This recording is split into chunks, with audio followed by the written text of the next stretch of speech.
Orain bai alderdiak errege meritua ikertzeko proposamena egin zuen, batzorde bat eratzeko Juan Carlos lehendabizikoa ikertzeko, eta badirudi parlamentuak ezetz esan duela. Gaur gurekin Laura Perez dugu, eta berak azalduko digu gaia eta zertan datzan aipatutako proposamena. Arratsaldeon. Arratsaldeon, bai. Esan bezala, hori, orain azkenengo berria izan da, parlamentuak ezezkoa eman duela, baina esan bezala azaldu iguzuzuk zertan datzan. Bueno, hasteko mahaiak ezetz esan du letraduaren informe juridiko batean oinarrituta. Baino ezetza ez dagokio mahaiari erabakitzea, baizik eta plenuari, osoko bilkurari, eta beraz berriro egingo dugu planteamendua letraduak aurkeztutako argudioak deuseztatuz. Azken finean, letraduak esan duena izan da Nafarroako parlamentuak ez duela hortarako kompetentziarik, erregea ukinezina dela, eta gainera agian inkonstituzionala izango litzatekeela. Guk ezetz uste dugu, guk pentsatzen dugu alde batetik Nafarroako parlamentuak badituela halako ikerketak egiteko ahalmena, azken finean erreglamenduan bertan sartzen da interes orokorra duen zerbait azter daitekeela, bestalde ardura politikoak badaude alde batetik eta bestaldetik ardura judizialak, eta kasu honetan izan daiteke konstituzioa erregearen ukaezintasuna edo inbiolabilitatea esartzea, baina guk uste dugu hori gauza bat dela, eta bestetik ordea dituen edo izan ditzazkeen ardura politikoak. Baina haratago joan da ere, ezin da inkonstituzionala denik aldez aurretik esan, eta horregatik gu zentzu hortan beste proposamen bat egingo dugu, argudio guzti hauek bertan behera usteko eta aurrera jarraitzeko, eta batez ere eztabaida eman ahal izateko osoko bilkuran. Zein da arazoa? Batzuek ez dutela agerian azaldu nahi haien inkongruentzia edo kontrako botoa beste gauzen beldur direlako, eta egia da beldur direla nola erregimena ukitzen denean makinaria eta martxan jartzen den, eta horren beldur dira legegintzaren azken urte honetan. Gaia kokatzeko ikerketa Korinaren grabazioak direla eta, ez? Alde batetik, ikerketa batzordea era daiteke hainbat pertsonen agerraldia eskatzeko.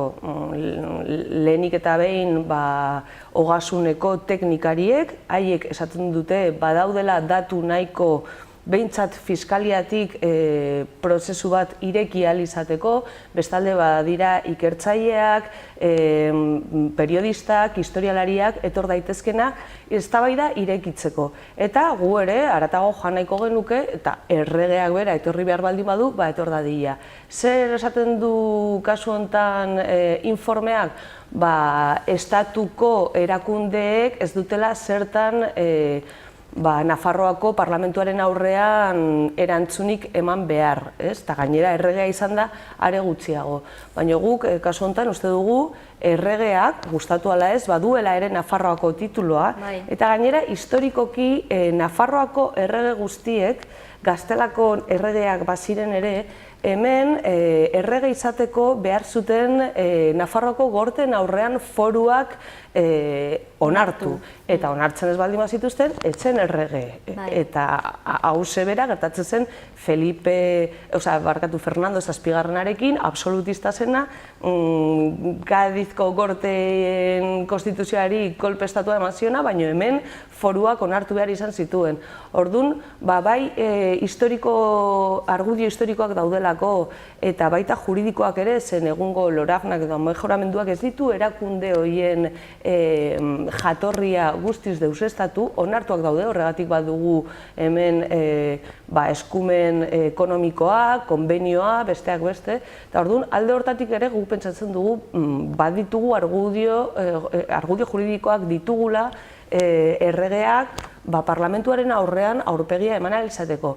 Eta haratago joan nahiko genuke. Zergatik? Zen Juan Carlos lehenengoak ez zuen inoiz Espainiako konstituzioa juratu edo zin egin.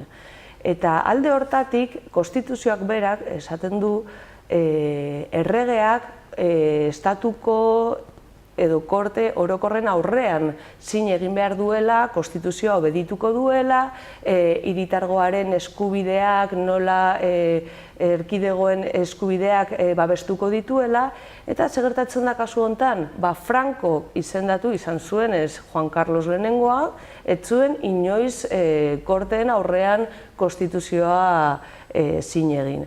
Orduan, guk nahiko genuke batzordea eratu baino haratago joan, eta auzitegi konstituzionalak esan dezan ea zilegia den erregeak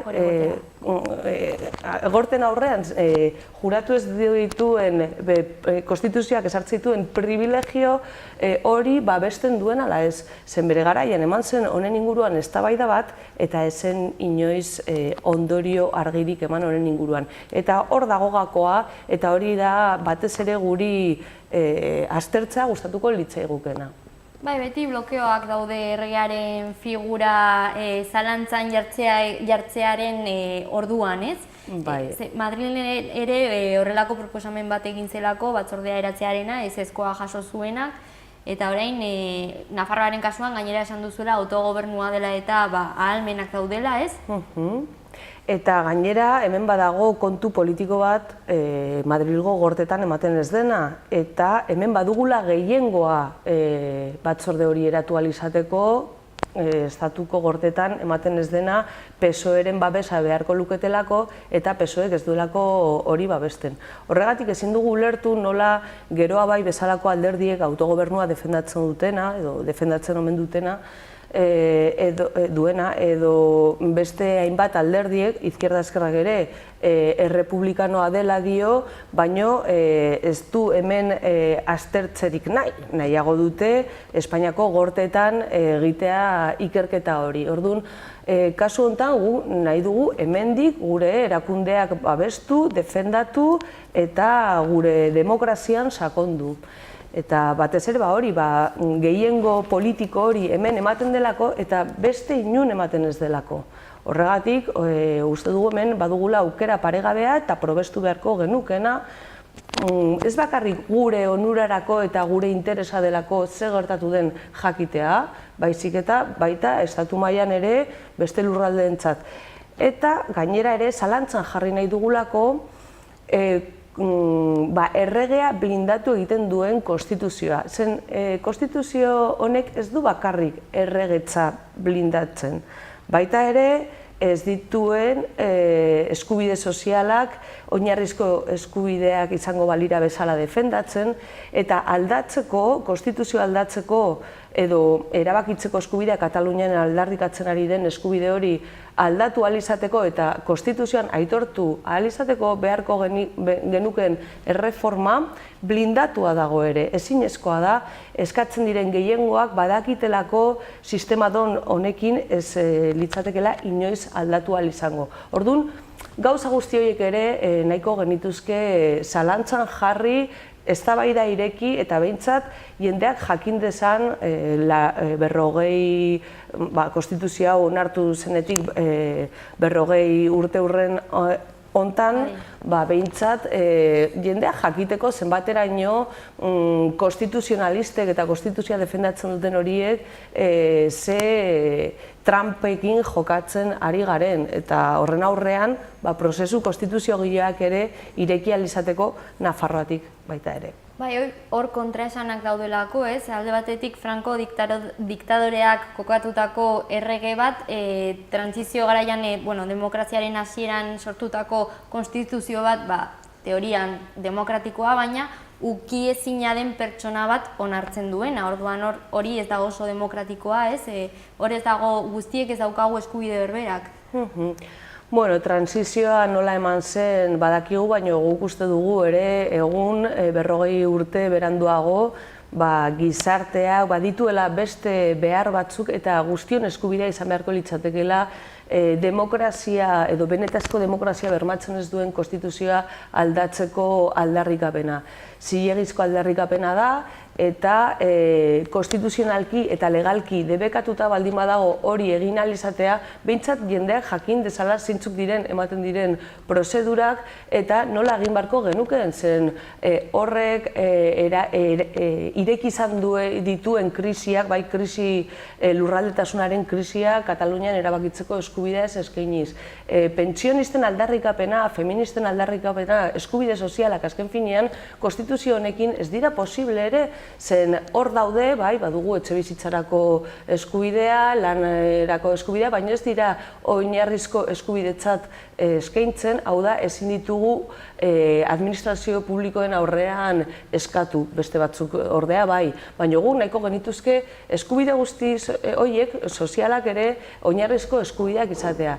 Eta aldarrikapen guzti horiek edo beste marko legal bat, bestelako gizarte baterako behar dugu eztabaida izan, eta batez ere, bai pertsonek dugun erabakitzeko eskubidea, herriek duten erabakitzeko eskubidea aitortu, eta gizarte demokratiko bat aitortu, demokratikoagoa, behintzat, zen ez du balio bakarrik demokrazia aparientzia bat izatea, baizik eta sakonki ere aske bizitzeko eskubidea eta duintasunez bizitzeko eskubidea bermatu ahal izateko, egungo konstituzioa aldatu beharko litzateke. Orduan, batzordea eratzearen kontua alde batetik egia zein den ikusteko ez, gauzak argitzeko, eta bestetik hori mahai gainean jarri gaia, eztabaida sortu, eta ezezkoa jaso du, zergatik zure ustetan? Esan bezala beldur direlako, erregimenaren 78. urtean ezartzen den erregimenaren edo restaurazio horren ondorioz Franco izendatutako erregea uki ezina delako, baina simbolikoki erregeak duen papera azken finean bada erregimen berri horren edo aurreko erregimenaren ondarea eta kolokan jartzea beste gauza asko mugitu egite ditu, arriskutsua da badakigu, baina etikoki eta politikoki bada gure ardura hori egin ahal izatea. Eta hemen, eta erkidego txiki batean egon, aukera hori baldin badago, txikia baldin bada ere, saiatu beharko gineateke. Zen ezin dela, ezin dugu esan, saiatu gabe. Orduan, Nafarroak ardura bat dauka estatu osoarekiko. Gure ustez bai, hala defendatzen dugu, eta horregatik ari gara hainbestetan insistitzen zen, hau ja aspaldin proposatu genuen, hasiera batean okurrentzia bat zela esaten zuten, guk ordea pentsatzen dugu ez dela okurrentzia bat, ardura politiko eta etikoa dugula eta harremanetan jartzeko ere beste lurraldetan gertatzen ari den lurraldetasunaren krisiarekin, krisi sozialarekin, krisi demokratikoarekin eta batez ere pertsonek duintasunez bizitzeko eskubidea dugun horrekin.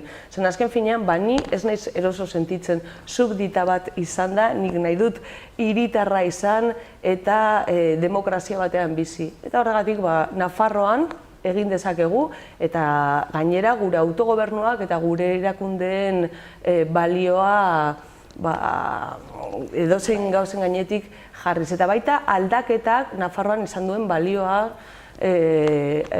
adierazi zen azken finean, hemen gehiengo progresista baldin badago, edo behintzat horrela esaten zaion gehiengo hori, badu ardura hau, eta eztabaida faltsuan iztea ez da guretzako aukera egokia. Orduan, momentuz, hasieran aipatu dugu nola dagoen egoera, eta ze nolako jarraipena izango du gaia? Hasiera batean, mahaiak erabaki zuenean eure erabakia letraduak egingo zuen informe horri baldintzatzea, guk ez geunden ados, zeren hasteko letraduek egiten dituzten informeak ez dira hautesleak, informatiboak dira, gero boto politikoa badago, beraz ezin dute esan duten bezala, gero abaik esan du ezetz bozkatu dutela por imperatibo legal. Guk uste dugu hemen ez dagoela imperatibo legalik, hemen badago ardura politiko bat eta erabaki politiko bat. Orduan, alde batetik guk uste dugu, naiz eta informe gauza bat esan, eztabaida behintzat fraude demokratikorik nahi ez baldin badugu plenuan osoko bilkuran hartu beharko litzatekeela erabakia. Eta ez beste inon. Gero hor, ezetz bozkatu nahi baldin badute, haien eskubidea da, baina azaldu beharko dute zergatik ez duten egiten. Ez du balio, esatea, errepublikanoak direla, errepublikaren baloreak defendatzen dutela, baina gero zalantzan jarri nahi ez izatea. Gauza bera beste alderdiekin, nun errepublika defendatzen duten, baina Nafarroan egiteko aukera dugunean, gortei bidaltzea edo beste tokira bideratzea euren ardurak. Orduan, egingo duguna da, mahaiaren erabakia errekurritu beharrean, nun bestela bozeramailean hartuko litzateken erabakia eta nun hor izkutuka berriro ere gero abaik ezezkoa emango luke eta hor amaituko litzateke dena, egingo duguna da gure errekurtsoa erretiratu eta berriro planteatu proposamena helburu politikoa aldatuz, baina batez ere argudioak, letraduak emandako argudioak deuseztatuz. Nafarroak dituen kompetentzien aldetik, ukiezina ez dela zalantzan jarriz, eta batez ere gauza bat dela ukiezintasun hori juridikoki edo judizialki, baino ez politikoki. Eta batez ere guztiok, hiritarrok, egia ezagutzeko eskubidea dugulako. Eta hiritarren artean zenolako erantzuna eman diote gaiari? Ikusi dugu hemengo edabideek izkutatu dutela kontu hau, zentsura eman izan da, eta hori argi eta garbi dago, horregatik eskertu nahi dizuet zuei, Saloa telebistari aukera hau ongi azaltzeko aukera emateagatik. Eta gero, hiritargoaren baitan batzutan ematen du, hau ez dela garrantzizko zerbait, simbolikoa den zerbait uste dute, baino simbolikoa baino askoz gehiago da. Zeren, askotan, ari gara hainbat gauzei buruz eztabaidatzen orduak eta orduak ematen ditugu Nafarroako parlamentuan, bai aurrekontuekin edo beste hainbat gauzekin eztabaidatzen, eta konektatuta dago edo harremanetan dago estatu mailan ematen diren hainbat legeekin, besteak beste konstituzioak ezartzen duen 155. Artikuluarekin, nun zorra ordaindu behar den beste lehentasunen aurretik. Eta horrek baldintzatzen gaitu, baino ez gaude kontutan hartzen ari lege horiek guk ez ditugula zertan babestu behar, gu hemen gure autogobernua dugulako, beste fiskalitatea dugulako, eta batez ere ekonomikoki sobiranatasuna eskatu beharko genukelako, eta hemengo legeek historikoki ere hala bermatu izan dutelako. Orduan, beti ari gara gure ardurak eta hemengo ardurak beste erakunde, goi mailako erakundeetan uzten, baita ere besteak beste adibide gisa izango litzateke auzitegi konstituzionalak gure legeak bertan bera uzten dituenean gure subiranotasuna urratuz, ez? Eta hau ere badago konstituzioarekin lotuta, zen kontutan hartu behar dugu konstituzioaren arabera nola aukeratzen diren 12 pertsona horiek. 12 pertsonek besterik gabe esatu dute Nafarroan eta beste herrialdeetan ere ze lege aurrera eraman ditzaketen ala ez. Hau da, herritargoaren gainetik jartzen dira 12 pertsona horiek kontutan hartu gabe eta jendeak ez daki nola konstituzioak hauek aukeratzeko sartzen dituen bideak dira kongresuan ematen diren bi alderdi edo bi partidismoak aukeratuta. Orduan, Ez dago ez botere banaketarik, gure legeak aurrera eramateko eskubideak ukatu egite dituzte, ekonomikoki ere euren legeak esartze dizkigute.